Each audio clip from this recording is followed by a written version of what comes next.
गाजियाबाद में सरकारी जमीन पर कब्जा, स्टे ऑर्डर और सिस्टम पर सवाल। गाजियाबाद के हिंडन विहार में सरकारी जमीन पर अवैध कब्जे का आरोप। नगर निगम की फेंसिंग वाली भूमि पर स्टे ऑर्डर, बढ़ा विवाद। महंत बाबा मछेंद्रपुरी ने कहा सिस्टम में गहराया भ्रष्टाचार। अब सवाल, क्या प्रशासन करेगा कार्रवाई? गाजियाबाद के हिंडन विहार में है और हिंडन विहार का ये मेन मोहन नगर वाला रोड है। इस रोड पे देखिए ये एक बोर्ड लगा हुआ था, यहाँ पे सूचना दिया गया था सिविल जज श्री प्रथम गाजियाबाद के नाम से।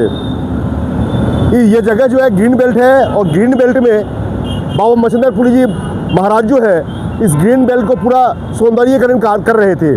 पूरा पार्क बनाया गया था सौंदर्यीकरण के रूप में और पूरे वहाँ पे बैठने के लिए भी अच्छी व्यवस्था की गई थी। उस जगह पे ये बोर्ड लगाया गया और इस बोर्ड को किसी असामाजिक तत्वों ने किस तरीके से तोड़ा है या टेढ़ा करने का प्रयास किया है, ये आप देख लें। कहीं ना कहीं कोई गाड़ी आकर के इसको मारी गई है, क्योंकि इतना कमज़ोर तो ये पिलर नहीं है और इसको तोड़ा गया। ये बोर्ड भी हाल फिलहाल ही लगा था। इसी के बारे में बात करेंगे। मछेंद्रपुरी जी, ये क्या कारण है, किसने बोर्ड को तोड़ा है, कब ये बोर्ड लग गया? देखिए, बोर्ड आज से लगभग 1 महीने पहले लगा था जी। और देखिए उन जज साहब को देखिए, वो जो कि आके देखा नहीं, ग्रीन बेल्ट जो कि सरकारी भूमि पर सरकारी स्टे ले लिया जाता है। देखिए जज साहब ने देखा भी नहीं मुड़ के कि सरकारी है और ग्रीन बेल्ट है, और यदि ग्रीन बेल्ट नहीं होती तो ये नगर निगम ने खंबे लगाए। देखिए जी, नगर निगम ने खंबे लगाए, बिना नगर आए, बिना मेयर के परमिशन के खंबे नहीं लग सकते थे। जी बिल्कुल। और इस पर तारबंदी रोक दी गई भूमाफियाओं द्वारा। अच्छा, ये भूमाफियाओं द्वारा स्टे लिया गया। जो जज साहब है उन जज साहब को ये तो देखना चाहिए था हम स्टे कहाँ के लिए दे रहे हैं। सिविल जज श्री प्रथम है। हाँ जी, सरकारी जगह पर स्टे दे रहे हैं। उन्हें मतलब क्या है ना, आंखों पर कहते हैं ना कानून अंधा है, इनके पट्टी बंधी हुई है। देखिए जब मोदी जी योगी जी मेट्रो का उद्घाटन करने आए थे, हिंडन रिवर मेट्रो स्टेशन से लेके मेट्रो से लेके चौधरी चरण सिंह तक ग्रीन बेल्ट बनाई गई थी। करोड़ों रुपया खर्च हुआ। नगर निगम साइलेंट है। और देखिए भूमाफिया यहाँ प्रबल है। भूमाफिया का कब्जा है यहाँ। भूमाफिया कब्जा देखिए, तारबंदी पेंट सब रुकवा दिए। जो लगाने आए थे खंबे लगा गए, उनको तार पेंट भी नहीं करने दिया। उन्हें बल्कि धमकी दे दी गई कि हम तुम्हें जान से मार देंगे अगर यहाँ लगाते हो। और मुझसे भी कहने लगे कि महाराज जी आप लगवा रहे हो खंबे, देखिए मैं क्यों लगवाऊँ। देखिए सरकारी जमीन है, गवर्नमेंट बिना खंबे, बिना मेयर के, बिना नगर आयुक्त के कैसे पास हुई है? बिल्कुल सही बात है। लगे तो ये पूरा तारबंदी क्यों नहीं हुई? देखिए यहाँ पर भू माफिया सक्रिय है, उनका जो पैसा है वो आगे ऊपर जाता है, इसलिए भ्रष्टाचार बहुत तगड़ा चल रहा है यहाँ हिंडन विहार में। लेकिन मैं चाहता हूँ माननीय अपने योगी जी से, जो कि हिंदूवादी हैं और सत्यवादी हैं, मैं ये चाहता हूँ भू माफिया जो यहाँ कब्जा कर रहे हैं उन पर बुलडोजर एक्शन लिया जाए। हिंडन विहार में कभी बुलडोजर नहीं आता है, कभी बुलडोजर नहीं आता है। बाबा जी ये जो बोर्ड लगा, ये जो गेट बना है, ये किसका है? ये देखिए भूमाफियाओं का, ये सब ये सब भूमाफियाओं का ही है। भूमाफियाओं का है। इसमें और भी हैं, भोंजे के भी हैं। भूमाफिया वो कब्जा कर रहे हैं। देखिए वहाँ पर आज मेट्रो, वहाँ पर क्या दुर्दशा है। देखिए मेट्रो के बगल में मूर्तियाँ लगी गई हैं, लगाई गई, लेकिन वहाँ पर दुर्दशा क्या है देखिए ना, दुर्दशा क्या हो रही है। आज वहाँ गाड़ियाँ खड़ी हैं, वहाँ नाली कीचड़ भरी पड़ी है। देखिए करोड़ों के पेड़ लगाने के बाद कीचड़ भरी पड़ी है।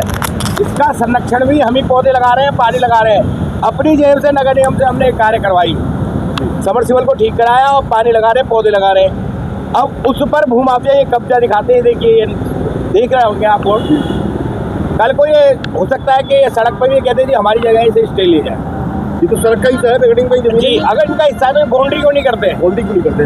अरे बाउंड्री वैसे भी ग्रीन बेल्ट एरिया है, ग्रीन बेल्ट पे कैसे कोई एसपी ले सकता है? देखिए यहाँ भी और आगे तक देखें, चौधरी चरण सिंह तक था भूमाफिया ने कब्जा कर लिया। वो दुकानें बन गई हैं लकड़ियों की। और देखिए जहाँ से प्रवेश होता है गाजियाबाद का, वहाँ पर इतना गंदी जगह बना रखी है। वहाँ पर जहाँ प्रवेश होता है गाजियाबाद का, जहाँ लोग जानते हैं कि एंट्री गेट है, तो वहाँ पौधे लगने चाहिए थे और ग्रीन बेल्ट बननी चाहिए। आज वहाँ भूमाफियाओं को कब्जा है। हमारे साथ है पुष्पेंद्र राघव जी।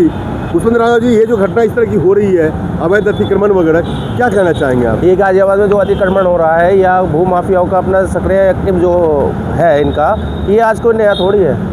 ये तो सालों साल से चला आ रहा है। पूरा गैंग बन गया, ये पूरा गैंग बना हुआ है। तो क्या गाजियाबाद में माफियाओं का राज हो गया है? बिल्कुल राज है। भूमाफियाओं का राज है। भूमाफियाओं का तो राज है। सरकार क्यों नहीं काम कर रही है, प्रशासन क्यों? सरकार पूरा ऊपर से एक्टिव है, लेकिन नीचे के जो प्रशासन है, इनके जो अधिकारियां हैं, इनके संगठनों से ही भूमाफियाओं का अपना मजबूत संगठन बनता जा रहा है। कहने का मतलब ये है कि ये जो जो अधिकारी हैं उनके ऊपर भ्रष्टाचार का आरोप लगा रहे हैं आप? बिल्कुल लगा रहे हैं। तो क्या कहीं ना कहीं अगर उनके ऊपर हम भ्रष्टाचार का आरोप नहीं लगाएंगे तो ये सरकारी ज़मीन पर जो स्टे ले लिया गया है भूमाफियाओं ने, वो कैसे आ गया? आके उनका परीक्षण करना चाहिए था कि ये सरकारी ज़मीन है या इनकी अपनी खुद की ज़मीन है। नहीं करा, नहीं किया, तो ये बोर्ड कैसे लग गया? जज ने कैसे आदेश दे दिया? जी ये तो बिल्कुल सही नहीं है कि इसकी जांच होनी चाहिए, इसकी जांच आवश्यक है। लेकिन सवाल एक और उठता है पुष्पम राघव कि ये बोर्ड भी लगा, इस बोर्ड को तोड़ा भी तो गया है। ये तोड़ा गया है, किसने तोड़ा है? सवाल तो यही है बाबा जी, किसने तोड़ा है? इस बोर्ड को आखिर किसने तोड़ा, क्या लगता है आपको? ये आपस में दोनों पार्टियां हैं, 2-3 पार्टियां हैं, इन्होंने आपस में तोड़ा है। आप कोई और नहीं है। अच्छा कोई और देखिए नहीं है। पेड़ तक उखाड़ दिए गए। अच्छा पेड़ उखाड़ दिए, इधर से पेड़ लगाए थे मैंने बहुत सारे। जैसा कि ग्रीन बेल्ट एरिया है और इस ग्रीन बेल्ट एरिया में जो बाबा जी ने पौधे लगाए थे, पेड़ लगाए उखाड़ दिए थे, गए। उसे भी उखाड़ दिए गए हैं। ये पूरी तरह जो जगह है और गाजियाबाद में है, बाबा जी का भी और पुष्पम राघव जी का पूरे तरह आरोप लगा है कि यहाँ के अधिकारी जो है भ्रष्टाचार में लिप्त है और इन्हीं की वजह से भू माफिया की इस तरह आतंक मचा हुआ है। इस तरह से जमीनों पर कब्जा करते हैं, सरकारी जमीनों की भी।